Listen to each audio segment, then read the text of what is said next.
Okay, guess what? I'm back from my trip, which means that we don't necessarily need to be going over all of the 1 year later, this is a trade that happened before, this is a prospect that was drafted before, here's a conversation that was happening before, where we're revisiting it a few years down the line. We don't need to do any of those anymore, at least in the immediate short-term future, because I was out for the weekend and I needed to pre-record stuff in order to have videos to upload while I was away on my trip.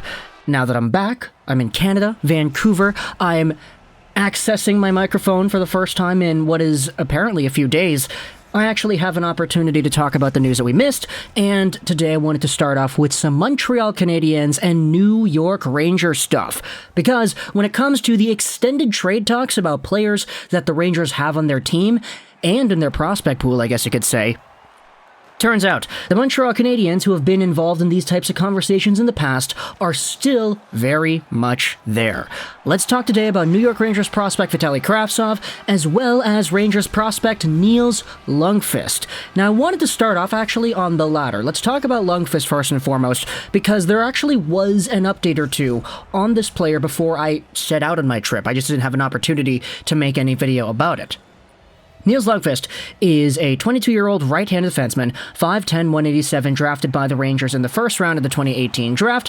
You might have remembered Lundkvist's name because we had mentioned it a few times as the defenseman the Rangers were trying to throw into the JT Miller trade talks. Now, in the eyes of a lot of Canucks fans, myself included, this wasn't really all too worth it of a conversation for the Vancouver Canucks to be having, because it was super obvious that the Rangers were just trying to throw away all the scraps they had, you know?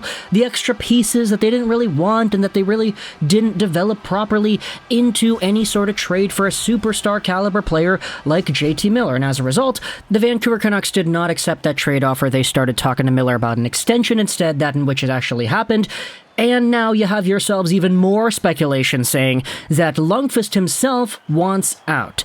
This was the update that we had a few days ago, and it pretty much highlights the same thing. Hey, the guy wants out, he wants a change of scenery, and it's apparent now, more so than ever before, that the New York Rangers were really just saying, hey, okay, take all the scraps, take all the stuff that we don't want on our team anymore, and send them away to Vancouver and try to get a 99-point caliber guy.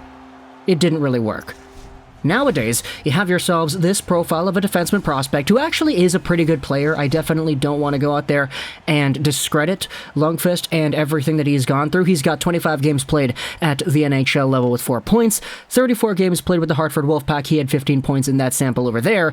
He also was a very good offensive defenseman in the SHL, posting up 31 points in 45 games in 2020 and 32 points in 52 games this previous year. He made Team Sweden a number of times, posting up a very good World Junior performance with the team in 2020, and going over to the Worlds in 2020-2021, getting 5 points in 3 games over there against men.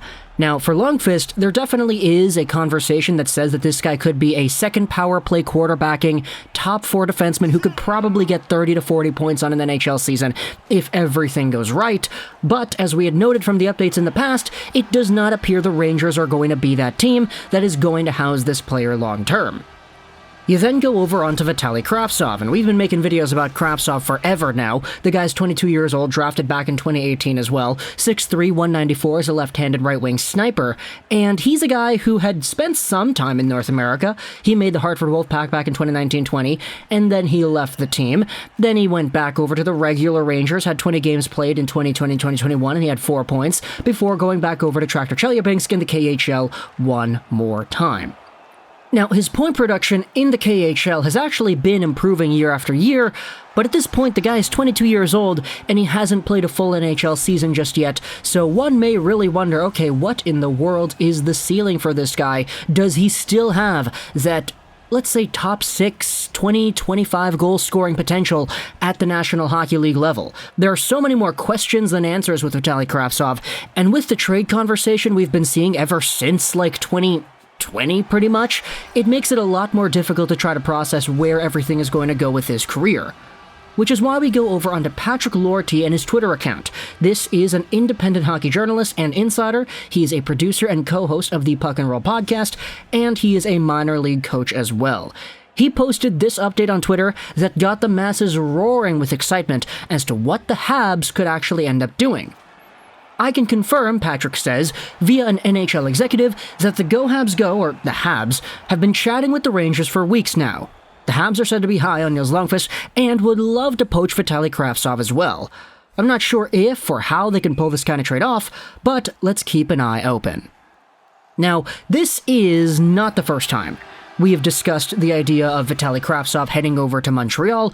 We had made a few videos, actually, going over the desire to get him as a player on their team because he's big, he can score, he happens to be Russian, which is cool because, the Canadiens were trying to incorporate some Russian talent onto their team the past few years. Unfortunately, they traded one of the guys away in Romanov. But Vitali Kravtsov to the Canadiens is not a new conversation. Nils Lundkvist, however, is, which is why I wanted to start with this idea over here, because just a few videos ago we talked about Logan Mailloux, and how, in my opinion, that was the wrong Logan to pick for the Montreal Canadiens in the 2021 NHL Entry Draft. We had talked at length about the right-hand defenseman prospect depth the team had, especially when you take a look at the right-handed depth in general, and the departure of Shea Weber, things looked a little bit bleak. It's why the Habs drafted Mailloux, it's why the Habs traded for Justin Barron, and it's why you have some interest in a guy like Nils Lundkvist as well. While Barron and Mailloux are a little bit bigger, I would say there are a few other elements that Lundkvist has that the other two just don't really bring to the table as much. Obviously, Lundkvist is a little bit shorter, he is a little bit more agile because he has to be in order to traverse around the AHL and do what it is that he is doing. But when it comes to the profile, Lundkvist does project to being an NHL defenseman sometime down the line. And so if the Canadiens are trying to build their right side defense, I could totally understand if they wanted to go with some form of a Barron, Lundkvist, Mailloux sort of pairing there. I don't really like going out there and saying that Mailloux is going to be a defenseman on this team 110% because I just don't know how confident I am in his ability to grow in that way, but there still is another option or two that presents itself on the table with a player like Nils Lundkvist. As we said, if he becomes what he could become, he could be a 30-40 point defenseman helping out the Canadiens on their second power play or something. And for Vitali Kravtsov, I definitely do want to say he still has a middle six ceiling at the NHL level. And I say ceiling because yeah, he only had 4 points in 20 games the previous time he had played in the NHL, and it's not even like he's a superstar in the KHL either. 13 points in 19 games is not bad, but you still have other players going out there producing a heck of a lot more points in the KHL that didn't really show off all too well in the National Hockey League. It happens every year.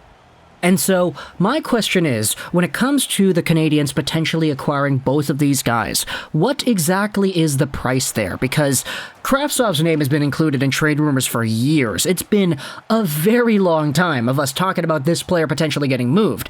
Lundkvist is now publicly in the media saying that he doesn't want to be there anymore. So, the trade price, whatever sort of ask the Rangers should have for these guys, I don't really think it should be too high. I don't think the Rangers have the right to go out there and demand whatever it is they feel like they could get for prospects in the caliber of these guys and their talent levels, because firstly, they haven't shown off too well at the NHL level in the past at all. And secondly, there's already been so much discourse surrounding them getting traded already that the Rangers can't hold on to these guys like they're diamonds or something, right? They can't say, oh, well, you really want this Nils Lundkvist? Well, we like him a lot, so we're going to hold on to him, but if you want to trade us a price of, let's say, a first-round pick and a prospect, maybe we'll think about it. No, you can't say that. Your guy wants to leave. So any sense of security that you would have with this asset is not there anymore, and the Habs can go out there and exploit that. Hey, your guy wants out. So we're not going to give you anything more than this second or this third round pick or whatever. We know Lundkvist was a first round talent back in 2018,